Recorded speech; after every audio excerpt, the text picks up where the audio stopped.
ശ്രദ്ധിക്കാം. മയ്യത്തിന്റെ കടത്തുന്നത് പോലെ മയ്യത്തിന്റെ കടമുണ്ടെങ്കിൽ അത് വീട്ടാനാണ് ശ്രമം നടത്തുന്നതല്ലാതെ മയ്യത്തിന്റെ പേരിൽ പൈസ എടുത്തിട്ട് വീണ്ടും കടം ഉണ്ടാക്കുന്ന പിന്നെ പരിപാടി നടത്തിയിട്ട് പോത്ത് നടത്തിയിട്ട് വീണ്ടും കടം ഉണ്ടാക്കുന്ന ഏർപ്പാടിലേക്ക് പോകരുത്. കടം വീട്ടാനുള്ള ആദ്യമുള്ള സംഗതികൾ അതാണ് ചെയ്യേണ്ടത്. മയ്യത്തിന്റെ കടത്തെ മുന്തിക്കണം, മയ്യത്തിന്റെ വസിയത്തുകളെ മുന്തിക്കണം, മയ്യത്തുമായി ബന്ധപ്പെട്ട മറ്റെന്തൊക്കെ ബാധ്യതകൾ അതൊക്കെ മുന്തിക്കണം. പ്രധാനം ചെയ്യട്ടെ. നമ്മൾ പറഞ്ഞത് കഫൻ ചെയ്യലേക്ക് നമ്മൾ എത്തി.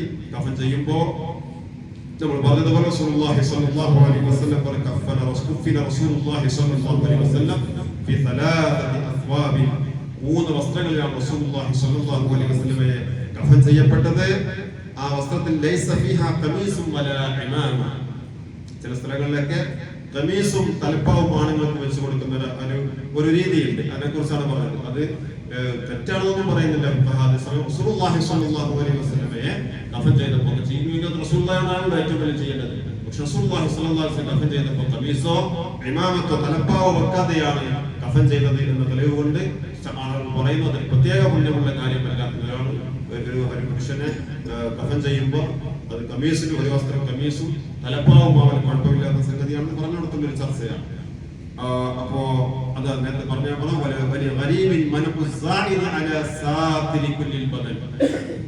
ശ്രദ്ധിക്കുക. കഫൻ ചെയ്യേണ്ടത് നമ്മൾ നേരത്തെ പറഞ്ഞു മനുഷ്യ രണ്ടഭിപ്രായമാണ് ആലിമുകൾക്കുള്ളത്. നവവി തങ്ങളെ കണക്കുള്ളവർ പറഞ്ഞത് ഔറത്ത് പറയുന്നതാണ് നിർബന്ധം. കഫൻ ചെയ്ത് എത്ര നിർബന്ധമുള്ളൂ? ഔറത്ത് പറയാം. പുരുഷന്റെ ഔറത്തിന് അത്ര മുട്ടുമക്കളുടെ ഇടയിൽ ഇത്ര എന്തുള്ളൂ? നിർബന്ധമായിട്ടുള്ളതുള്ളൂ എന്നാണ്. എന്നാൽ ചില പണ്ഡിതന്മാർ ഔറത്ത് മാത്രമല്ല തല മുതൽ കാല് വരെയുള്ളത് നിർബന്ധമാണെന്ന് പറയാം. ഏതായാലും തല മുതൽ കാല് വരെയുള്ളത് നമ്മൾ പറയാം. അതിനപ്പുറമുള്ളത് ആണുങ്ങൾക്കുണ്ട്. പെണ്ണുങ്ങൾക്ക് ആണെങ്കിൽ ശരീരം മുൻകൈയും മുഖവും ഒഴിച്ചതാണ് നിർബന്ധമുള്ള സംഗതി. നിസ്കാരത്തിനുള്ള ഔറത്ത് ഇതൊക്കെയാണ് നിർബന്ധമുള്ള സംഗതി എന്ന് പറയുന്നത്. എന്നാൽ അതിനപ്പുറം ഒരാൾ ചെയ്യുന്നുണ്ടെങ്കിൽ പറയാണ്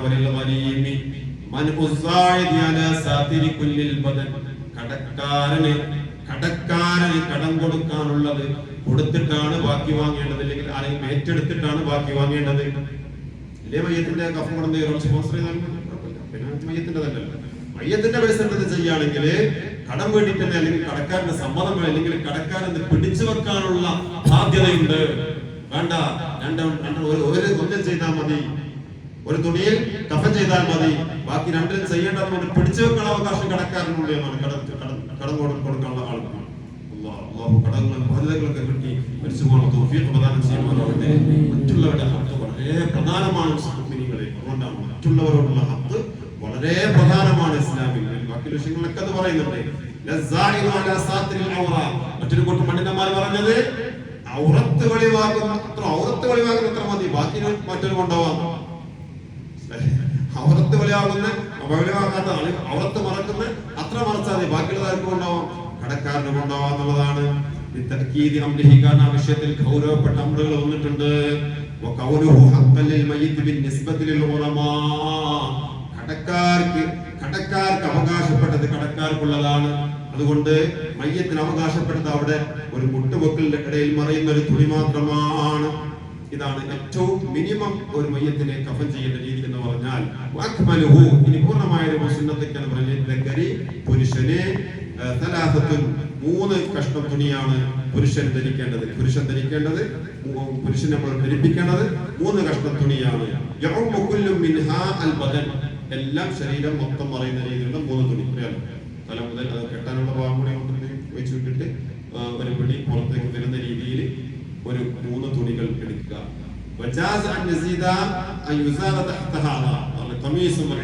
ചില സ്ഥലങ്ങളിലൊക്കെ കണ്ടുവരുന്നത് പോലെ ഒരു ഖമീസും തലപ്പാവും അതിനോടൊപ്പം വെക്കുന്നതിന് കുഴപ്പമില്ല. പുരുഷന്മാർക്ക് കുഴപ്പമില്ല.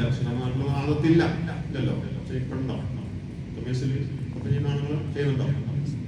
ഖമീസ് അത് മറ്റേ ഹദീസ് വെച്ചിട്ട് പണ്ഡിതന്മാര്, ഇപ്പൊ ചില പണ്ഡിതന്മാർ പ്രത്യേകം സുന്നത്തില്ല എന്ന് പറഞ്ഞിട്ടുണ്ട്. അതേസമയം ചെയ്താൽ തെറ്റുള്ള കാര്യമൊന്നുമല്ല. ചില പണ്ഡിതന്മാർ ഉണ്ട് എന്ന് പറഞ്ഞു, അതുകൊണ്ടാണ് അവിടെ റദ്ദ് ചെയ്യുന്നത്. അതുപോലെ സ്ത്രീകളാണെങ്കിൽ ഇസാറും അവർക്ക് അടിവസ്ത്രം, പിന്നെ ഖമീസ് അല്ലെ, പിന്നെ ഖിമാറും എന്ത് മുഖമൊക്കന, അതുപോലെ പിന്നെ 2 കഷ്ണം തുണിയും. ഈ രീതിയിലാണ് സ്ത്രീകൾക്കുള്ളത്.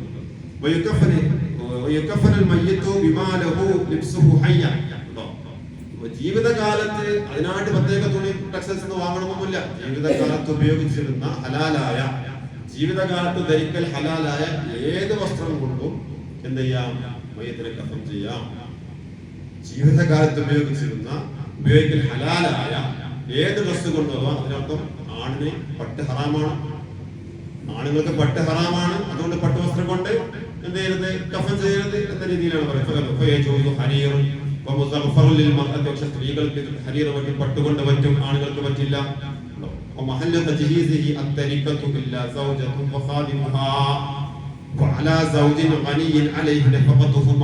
ഭാര്യ മരിച്ചു കഴിഞ്ഞാൽ എവിടുന്നാണ്, അല്ലെങ്കിൽ ഒരാൾ കഴിഞ്ഞാൽ പിന്നെ മരിച്ചു കഴിഞ്ഞാൽ ഏറ്റവും നല്ലത് അവർക്ക് മയ്യത്തിന്റെ ഈ പിന്നെ കഫനുള്ള തുണി വാങ്ങേണ്ടത് എവിടുന്നാണ്? മയ്യത്തിന്റെ പൈസ എടുത്തിട്ടാണ് ഏറ്റവും നല്ലത്. അയാൾ പോകുമ്പല്ല, അയാൾ തന്നെ കൊണ്ടുപോയിക്കോട്ടെ അല്ലെ. ഏറ്റവും നല്ലത് മയ്യത്തിന്റെ പൈസയിൽ നിന്ന് എടുത്തിട്ട് വാങ്ങലാണ് ഏറ്റവും നല്ലത് എന്നാണ്.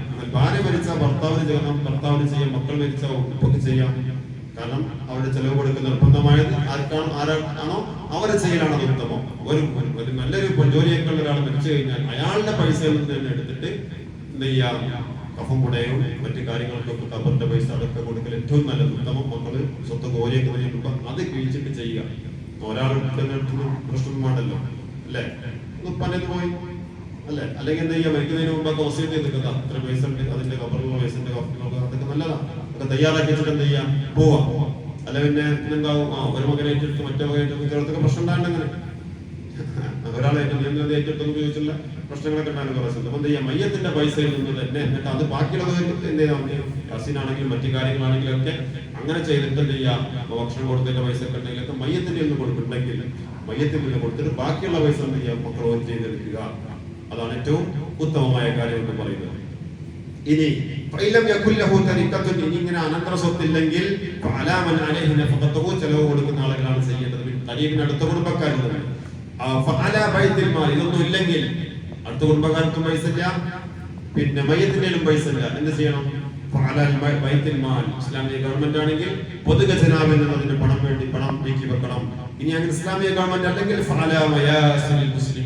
ആ നാട്ടിലെ ധനികരായ ആളുകൾ, പൈസയുള്ള ആളുകൾ, പൈസ ഉള്ളതല്ല, സാധാരണ കഫൻ വാങ്ങാൻ കഴിവുള്ള ആളുകൾ, മറ്റു കാര്യം കബറത്താൻ പൈസ കൊടുക്കുന്ന ആളുകൾ, നാട്ടിലെ ആളുകൾ കൂടിയിട്ട് എന്തെങ്കിലും അത് ചെയ്യണം. പറയപ്പെട്ട വിഷയമാണ്. കടമാക്കി മാറ്റരുത് എന്നുള്ളതാണ്. നാട്ടിലെ ആളുകൾ അത് ഏറ്റെടുക്കണം. ചോദിക്കണം ചിലപ്പോൾ ഉണ്ടാവില്ല, പൈസ ഉണ്ടാവില്ല. രോഗമായിട്ട് ഒരുപാട് ദിവസങ്ങൾ രോഗമായിട്ട് കിടന്നതായിരിക്കും. അവിടെ തന്നെ പട്ടിണിയായിരിക്കും, അവിടെ ഹോസ്പിറ്റലിൽ കൊടുക്കാണ്ടാവും, മരുന്നിന് കൊടുക്കാണ്ടാവും. അപ്പൊ ആ സമയത്ത് നാട്ടിലെ മുസ്ലിങ്ങൾക്ക് അത് ബാധ്യതയായി മാറുകയാണ്. ഏത്? മയ്യത്തിന്റെ കഫപ്പട വാങ്ങി കൊടുക്കലും കവർ കുത്തി കൊടുക്കലും അടക്കമുള്ള സംഗതികൾ. ഈ വീട്ടിൽ പൈസ ഇല്ലെങ്കിൽ എന്ത് ചെയ്യണം? അടുത്ത കുടുംബക്കാരുണ്ടെങ്കിൽ അവർക്കാണ് ബാധ്യത. അടുത്ത കുടുംബക്കാരില്ലെങ്കിൽ നാട്ടിലെ ധനികരായ ഇതിന് കഴിയുന്ന ആളുകൾ അക്കാര്യം സംഘടിതമായിട്ടോ അല്ലെങ്കിൽ വ്യക്തിപരമായിട്ടോ ചെയ്തു കൊടുക്കണം. അല്ലാഹു നമുക്ക് രക്ഷിക്കുമാറാവട്ടെ, അല്ലാഹു നമുക്ക് ബോധം നൽകുമാറാവട്ടെ. തോല് പോലെ കഫൻ ചെയ്യൽ ഹറാമാണ്. തുണി ഉണ്ടെങ്കിൽ തുണിയൊന്നും കിട്ടിയില്ല, ഒന്നും കിട്ടിയില്ലെങ്കിൽ അതിലൊക്കെ കിട്ടുന്നതിൽ എന്ത് ചെയ്യാൻ പറഞ്ഞു കൊടുക്കണം എന്നുള്ളതാണ്.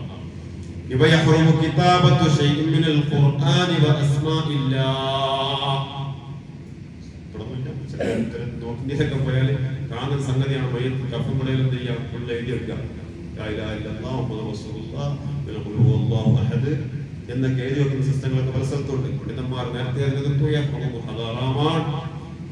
ഹറാമാണ് കിതാബത്തു ശൈഇൻ മിനൽ ഖുർആനി, ഖുർആനിൽ നിന്നും അസ്മാഇല്ലാഹ്, അല്ലാഹുവിന്റെ ഇസ്മുകളൊക്കെ കഫൻപടയിൽ എഴുതി വെക്കല് അത് ഹറാമാണ്. കാരണം അത് മാത്സമായ അല്ലെ. മയ്യത്ത് ഇങ്ങനെ നമുക്ക് പറയാൻ പറ്റില്ലല്ലോ. മയ്യത്ത് ചീഞ്ഞു പോകുമ്പോ അല്ലെങ്കിൽ മയ്യത്ത് അഴകി പോകുമ്പോ അല്ലാഹുവിന്റെ പരിശുദ്ധമായ ഇസ്മുകളും ഖുർആനൊക്കെയും അതിന് മാത്സമായി പോകാൻ സാധ്യതകൊണ്ട് അത് അതിനെ നിന്ദിക്കലാണ്. അത് ചെയ്യാൻ പാടില്ലാത്ത സംഗതിയാണ്. എന്നാൽ ഉമിനീര് പുറത്തിറങ്ങി വെള്ളം കൊണ്ടൊക്കെ എന്ത് ചെയ്യാം? ഇങ്ങനെ കഫപ്പടവിൽ എഴുതി വെക്കാം. അത് ചെയ്യാൻ ഉണങ്ങിപ്പോവല്ലോ. പ്രത്യേക പുണ്യുള്ള സംഗതിയൊന്നുമല്ല. പക്ഷെ അങ്ങനെ ഒരാൾ ചെയ്ത് എഴുതിയിട്ട് എന്ത് ചെയ്യണ്ട? അതിനെ എതിർക്കാൻ പോകണ്ട. അത് ഹറാമുള്ള കാര്യമല്ല. ഉണങ്ങുന്നതോടുകൂടി എന്ത് ചെയ്യും? അവിടെ നിന്ന് പോലെ ഡിജിറ്റൽ ഉള്ളത് പോലെയാണല്ലോ, നിൽക്കാത്തതാണ്. എന്നവർ ഫത്വ കൊടുത്തു പട്ട് പോലാത്തത് കൊണ്ട് മയ്യത്തിനെ മറവ് ചെയ്യൽ, അതിനെ കഫൻ ചെയ്യൽ ഹറാമാണ്.